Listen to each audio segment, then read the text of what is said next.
Hi everyone, it's Tatyana from Tatyana's Everyday Food, and today I'm going to be sharing with you guys my mother's recipe for biscotti cookies.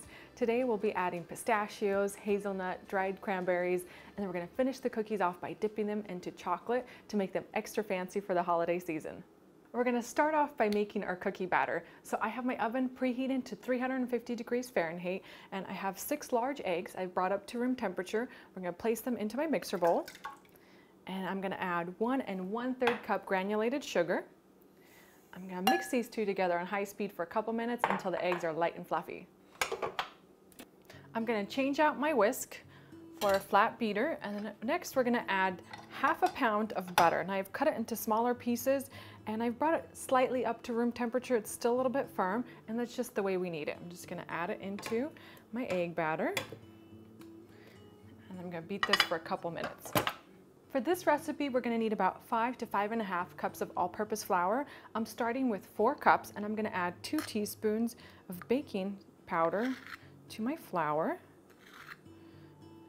I'm going to add about 2 cups of my flour into my mixer bowl, and then I'm going to beat it for about 2 to 3 minutes until that butter is nice and creamy. But since we didn't melt the butter all the way, we just need to beat it for a couple minutes until it's nice and smooth and incorporated with that flour. After a few minutes, your batter should be smooth. You shouldn't have any clumps of butter. Next, I'm going to add a teaspoon of vanilla extract. You can also add almond extract if you like that classic almond flavored biscotti. And next, I'm just going to finish adding my remaining 4 cups of flour. You can just add everything all at once.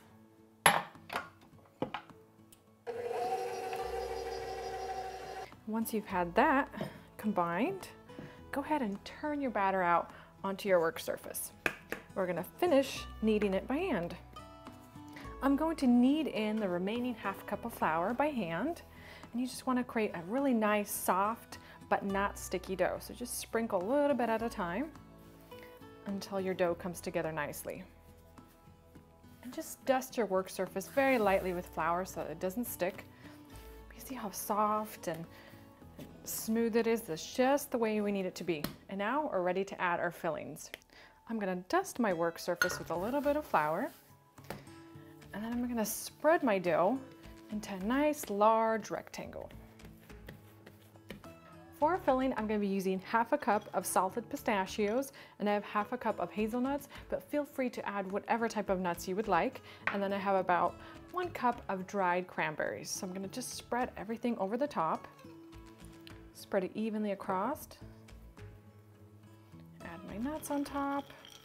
And I love the salted pistachios in this recipe. I think they have such a great flavor profile with that sweet cranberry. Absolutely delicious.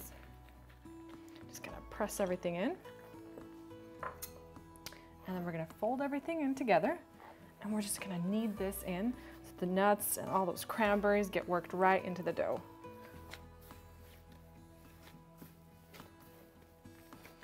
I'm going to portion my dough in half, and now we're ready to shape these into cookies. We're going to need a large jelly roll pan. I've sprayed it with nonstick spray, and what we're going to do is we're going to just roll our sections into long logs. So just roll it out until it's about the length of your pan. You want it to be quite even. I'm going to transfer it into my pan. Just straighten it out, and I'm going to do the exact same thing with my other one. Now I'm going to take a lightly floured rolling pin, and I'm just going to flatten these out. So just roll it along the tops of the pan until these are nice and flat. You want them to be about 1 inch thick. And now these are ready to go into our oven. So I have my oven again preheat to 350 degrees. I'm going to bake these for about 20 minutes, just until the tops start turning a nice light and golden brown color. I just took my cookie bars out of the oven, so they're still very hot, but now is the time to section them and to cut them into serving size pieces. So we're going to use a sharp serrated knife. I'm using a bread knife here. We're going to cut them into 1/2 inch to 3/4 inch slices. Just cut them into nice equal sizes. And you want to do this while they're hot. That way it's so much easier to cut through the nuts and through the cranberries inside of the cookies. I'm going to take a long spatula and transfer these cookies back onto my baking tray. You see how I'm spacing them? I'm leaving about about half a centimeter of space in between each cookie. And I'm going to transfer these back into the oven. I'm turning my oven temperature down to 270 degrees, and I usually dry my cookies for about 2 hours for this thickness. They're gonna be nice and crispy. If you want them to be slightly crunchier, you can keep them in the oven for a little bit longer. If you want them to be softer, just leave them in there for about an hour and a half. Well, once your cookies are done baking and drying the second time around, we're ready to dip them into our chocolate. So I baked a batch of cookies yesterday to show you guys how to do that. You want to make sure they're cooled completely before you dip them into the chocolate. So today I'm going to be melting my chocolate in the microwave, and I'm using about 2 cups of semi-sweet Ghirardelli chocolate chips. So I'm going to pour them into a glass bowl. And I prefer to use a microwave simply because you have melted chocolate in 3 minutes. Just turn your power down to about 50%. Just stir them every 30 seconds, every minute. And to make sure your chocolate melts really smoothly and stays smooth, you can always add about a teaspoon of shortening. It's going to make your chocolate really smooth. I'm also going to be doing the same thing with about half a cup of white chocolate chips. My chocolate is all smooth and melted, and it's perfect for our cookies. Now I also have here 1 cup of diced pistachios and hazelnuts. I just put them into my food processor. I'm going to dip the cookies into these for a little garnish. So you want to take your cookies and let me get rid of the spatula. Just dip them one end into the chocolate and kind of just twist it around, and then just twist off any excess chocolate. You can also just scrape some of that excess on the rim of your bowl, and I'm going to dip them into my nuts. Just kind of twist around, and I'm going to place them onto some parchment paper. So I have a large sheet of parchment paper here, just covered a board that I can move around. Just place them, and we're going to let these set completely.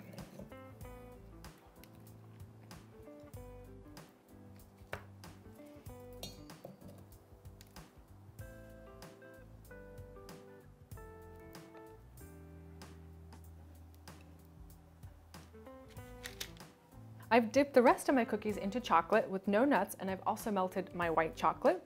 And now we're ready to add a little bit of garnish to these. So what I'm going to do is just swoop back and forth across the cookie like this. You can also do it at a diagonal like this.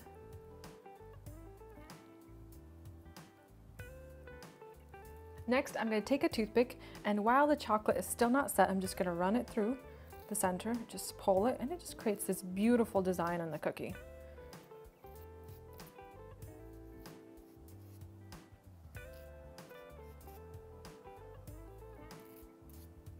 Once you have your cookies all dipped into the chocolate, just let them set overnight. They'll take a couple hours to set up completely. Once they're set, make sure to keep them in an airtight container so they retain their freshness and their crunchiness for as long as possible. So I have some already here. I'm going to try some with some of my favorite passion fruit tea, and these go excellent with coffee, with tea, especially during the winter time when you want to just have something warm and delicious. So I'm going to try some with some of the chocolate and the pistachio nuts.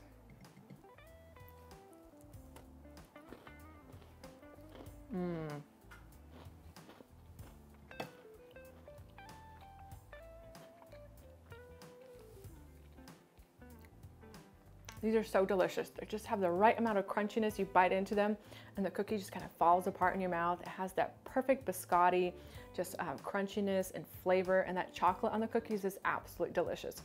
My favorite part though is that salty pistachio combination with the sweet and slightly tart dried cranberries. These are perfect for these cookies. Hope you guys have enjoyed this video. Make sure to make these this holiday season. It's a perfect gift to give also to your family and friends if you want to make something homemade as a gift. Hope you guys enjoyed my video. Make sure to subscribe, to share, to follow on Instagram, Pinterest, and I'll see you next time.